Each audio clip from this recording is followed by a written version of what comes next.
سجدے میں پڑے رہنا عبادت نہیں ہوتی.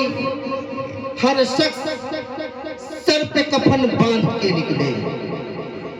ہر شخص سر پہ کفن باندھ کے نکلے. حق کے لیے لڑنا بغاوت نہیں. بے شک بے شک. الحمد لولی والصلاة على نبی وعلى آلہ وصحابہ المتعدبین بآداب.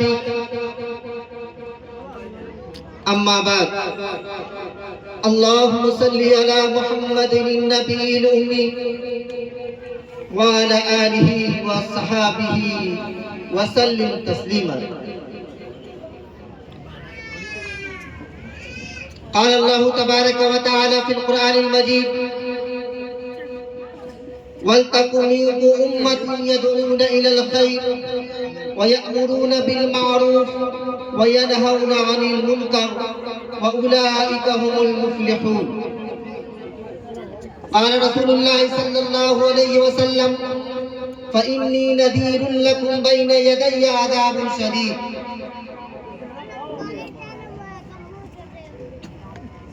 یہ دنیا اہل دنیا کو ہنسی معلوم ہوتی ہے. یہ دنیا اہل دنیا کو ہنسی معلوم ہوتی ہے. نظر والوں کو یہ اجری ہوئی معلوم ہوتی ہے. یہ کس نے کر دیا سب دوستوں سے مجھ کو بیگانہ. یہ کس نے کر دیا سب دوستوں سے مجھ کو بیگانہ. مجھے اب دوستی بھی دشمنی معلوم ہوتی ہے. طلب کرتے ہو داد حسن تم پھر او بھی غیروں سے. طلب کرتے ہو داد حسن تم پھر او بھی غیروں سے. مجھے تو سن کے بھی ایک آڑ سی معلوم ہوتی ہے. اگر ہمت کرے تو پھر کیا نہیں انسان کے بس میں. اگر ہمت کرے تو پھر کیا نہیں انسان کے بس میں. یہ ہے کم ہمتی جو بے بسی معلوم ہوتی ہے. میں رونا اپنا روتا ہوں تو ہنس ہنس کے سنتے ہیں.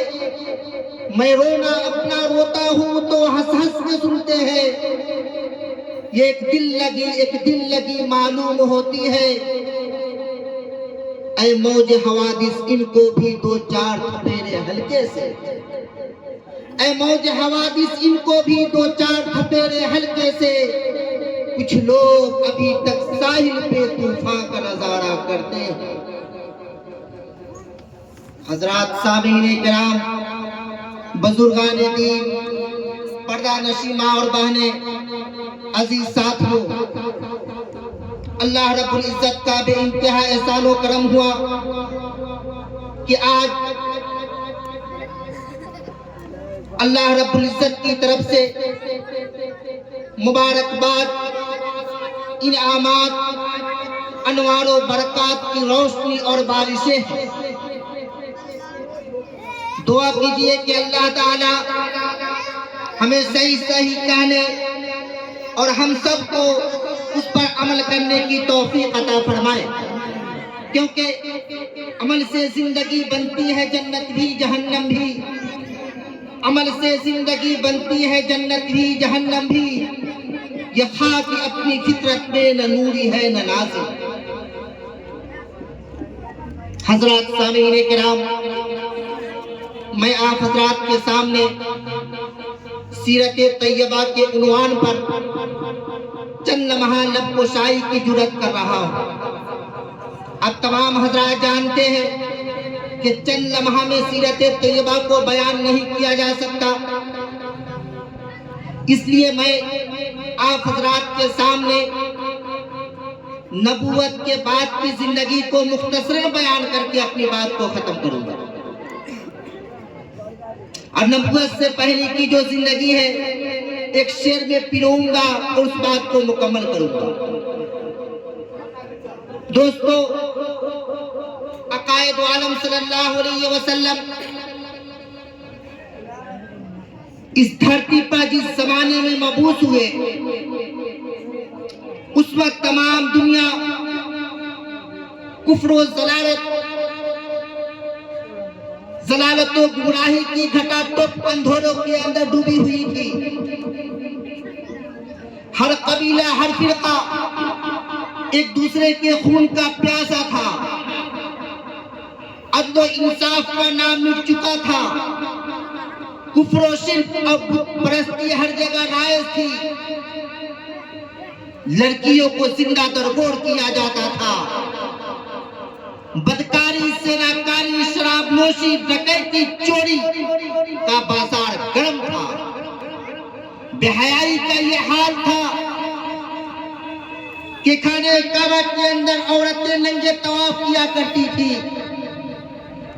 ایسے ماحول میں عقائد عالم صلی اللہ علیہ وسلم 12 ربیع الاول کو سوموار کے دن پورے جاہ و جلال کے ساتھ مکہ المکرمہ کی سرزمین پر تشریف لاتے، پیدا ہوتے۔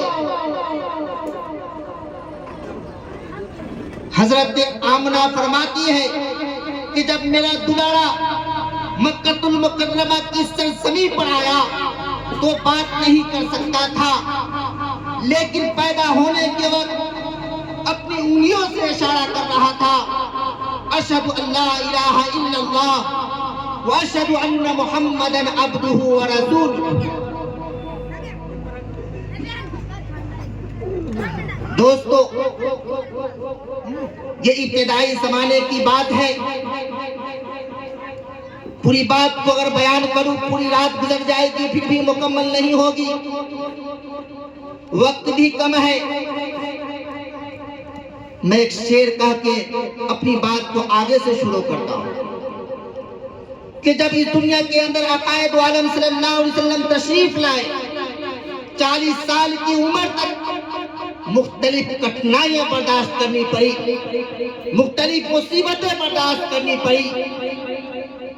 پیدا ہونے سے پہلے والد محترم کا سایہ سر سے اٹھ گیا، جب پیدا ہوئے تو امی جان بھی دنیا سے چلی گئی، کچھ سالوں کے بعد دادا صاحب بھی چلے گئے، کچھ سالوں کے بعد چچا بھی چلے گئے۔ جس کو شاعر نے کہا ہے کہ پیدا ہوئے تو باپ کا سایہ اٹھا دیا، پیدا ہوئے تو باپ کا سایہ اٹھا دیا، گھٹنوں چلے تو دادا عدم کو روانہ تھا، چلنے لگے تو مادر و ام ہو گئے جدا، چلنے لگے تو مادر و ام ہو گئے جدا، ہر ایک سایہ سر سے یوں ہٹتا چلا گیا، سایہ پسند آیا پروردگار کو، بے سایہ کر دیا اس سایہ دار کو۔ بے شک بے شک۔ دوستو، طبیعت تو چاہتی ہے کہ شروع زمانے سے آپ حضرات کے سامنے بیان کروں، لیکن وقت نہیں، اس وقت سے بیان کرنے کی کوشش میں کر رہا ہوں جہاں سے آپ صلی اللہ علیہ وسلم تبلیغ کرنا شروع کیے۔ چنانچہ عمر مبارک کے 41ویں سال غار حرا میں اللہ رب العزت نے آپ کو منصب نبوت سے سرفراز فرمایا۔ مالک ارض و سما کے فرستادہ فرشتے نے اسرار نبوت کے لیے آپ کا سینہ کھول دیا اور کہا، اقرا بسم ربک الذی خلق، پڑھیے اس خدا کے نام سے جس نے ساری کائنات کو پیدا کیا۔ دوستو، چنانچہ عقائد عالم صلی اللہ علیہ وسلم نبوت کا ملنے کے 3 سال تک پوشیدہ طور پر دعوت دیتے رہے، کھلم کھلا دعوت نہیں دیتے تھے۔ جب یہ آیت نازل ہوئی تو عقائد عالم صلی اللہ علیہ وسلم پیغام نبوت لوگوں تک پہنچانا شروع کر دیے۔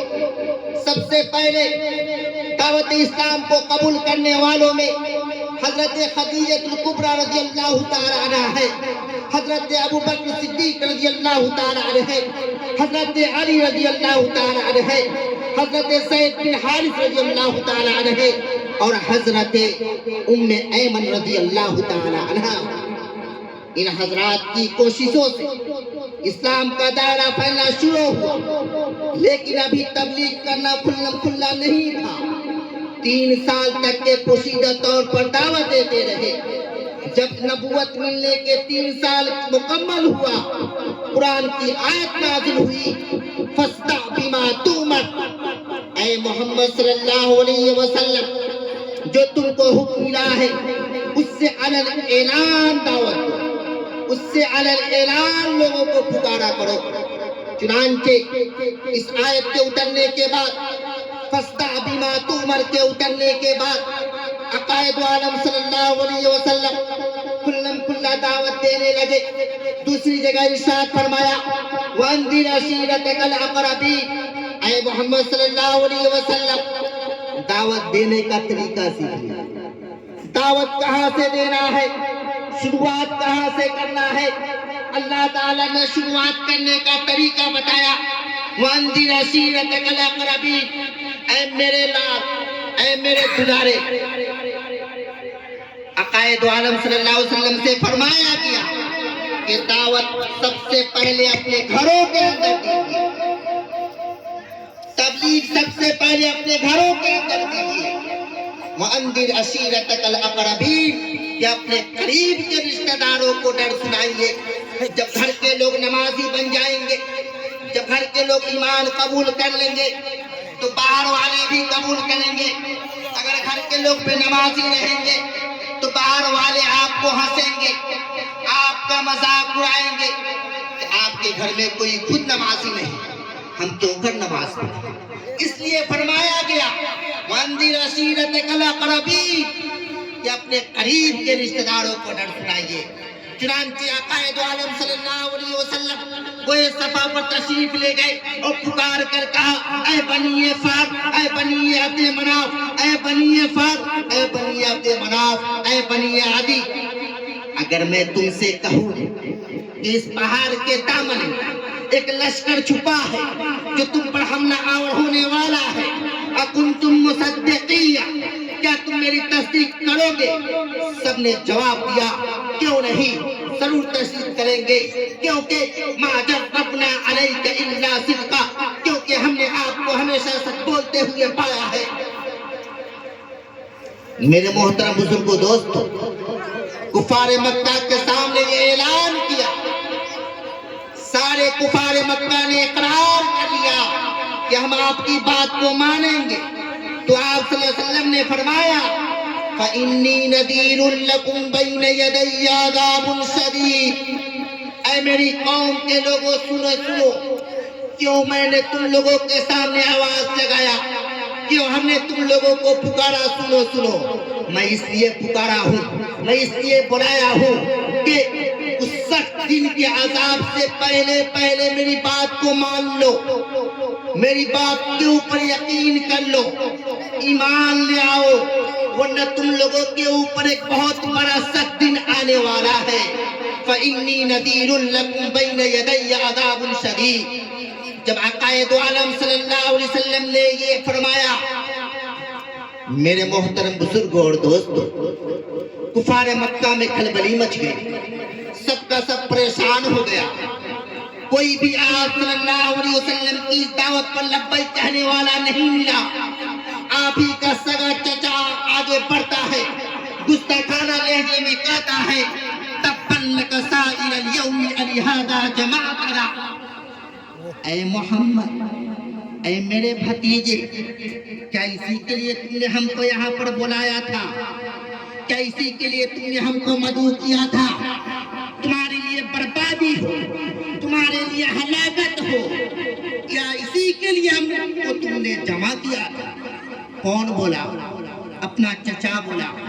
کون بولا؟ اپنا رشتہ دار بولا. کیا تم نے اسی لیے ہم کو بلایا تھا؟ ابو لہب نے بددعا دینا شروع کیا. میرے محترم, دین کی دعوت دینے میں یہ پریشانیاں ہوتی تھی.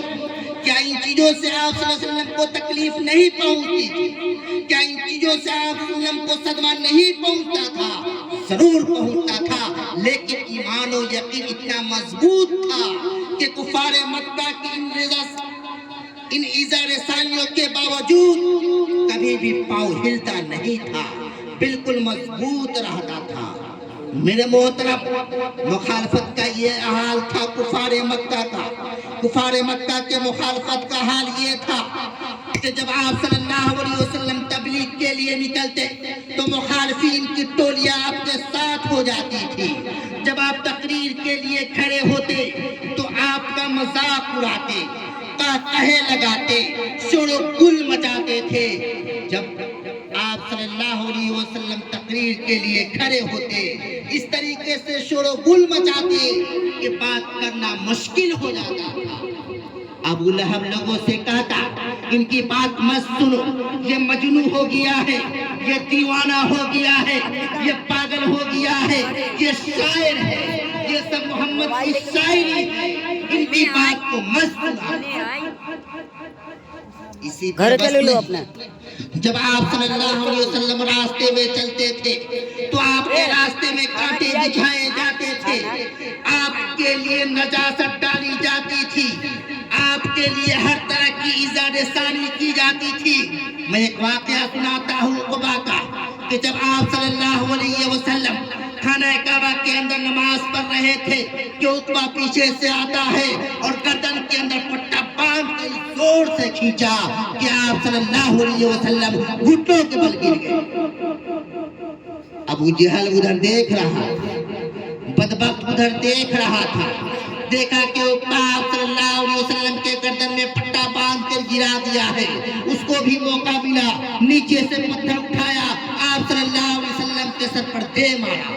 اسی پر بس نہیں میرے محترم، جب آپ صلی اللہ علیہ وسلم سجدے میں جاتے تھے تو آپ صلی اللہ علیہ وسلم کے جسم مبارک پر اونٹ کی اوجھری رکھی جاتی تھی، آپ صلی اللہ علیہ وسلم کس طریقے سے پریشان کیا جاتا تھا، حتیٰ کہ آپ صلی اللہ علیہ وسلم کو بچانے کے لیے حضرت ابو بکر صدیق رضی اللہ تعالیٰ عنہ بیچ میں آ کر رو رو کر کہنے لگتے تھے أَتَقْتُلُونَ رَجُلًا أَن يَقُولَ رَبِّيَ اللَّهُ قَدْ جَاءَكُم بِالْبَيِّنَاتِ۔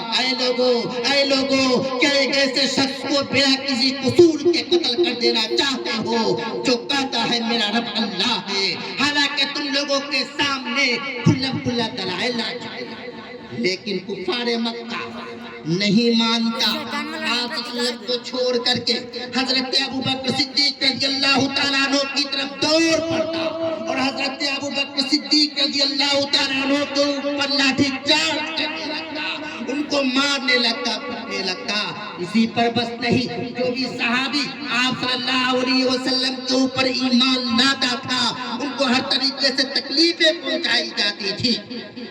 حضرت بلال رضی اللہ تعالیٰ عنہ کے گلے میں رسی باندھ کر مکہ کی گلیوں میں گھسیٹا جاتا تھا، مکہ کی تپتی ہوئی ریت پر سلا کر جس میں مبارک کے اوپر پتھر ڈالا جاتا تھا۔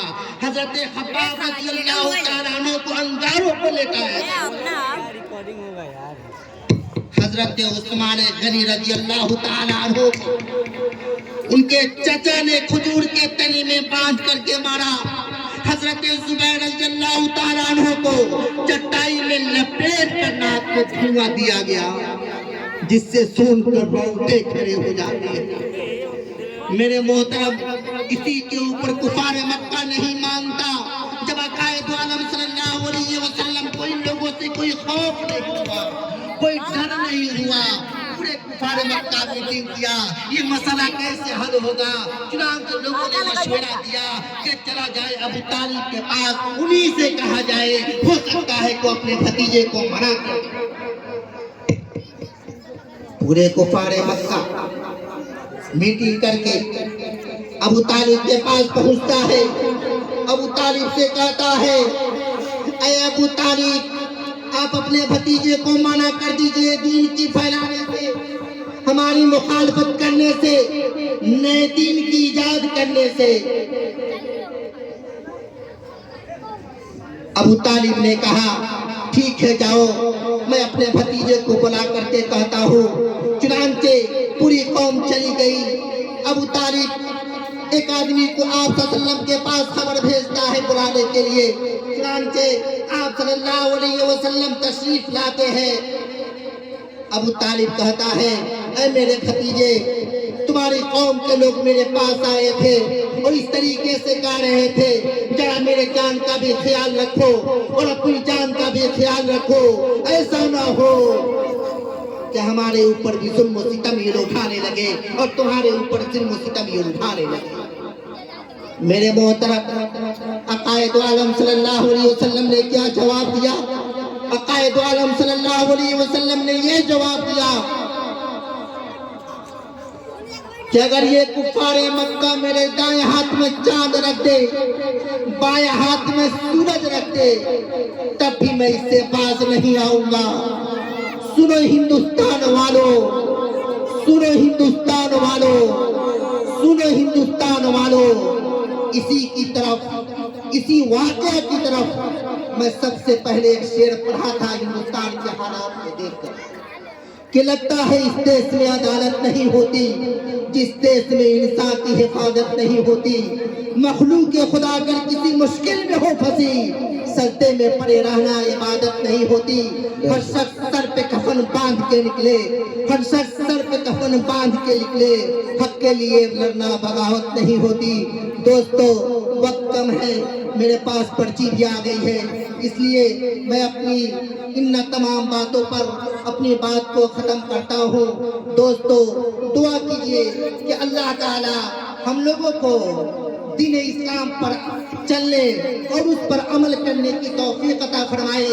آج جو ہم لوگوں کے سامنے ماحول ہے پوری دنیا کا، جو سب کے نظروں کے سامنے ہے، اور اللہ کی محبت، عقائد عالم صلی اللہ علیہ وسلم کی محبت اپنے دل کے اندر پیروئیے، تاکہ وہ وقت نہ آ جائے جو کل دلی کے اندر آیا، وہ وقت نہ آ جائے جو فلاں جگہ آیا، وہ وقت نہ آ جائے فلاں جگہ آ جائے اور میرا دل سے ایمان نکل جائے، میرے محترم جان چلی جائے لیکن ایمان کو برباد نہیں کرنا، جان چلی جائے ایمان کو برباد نہیں کرنا۔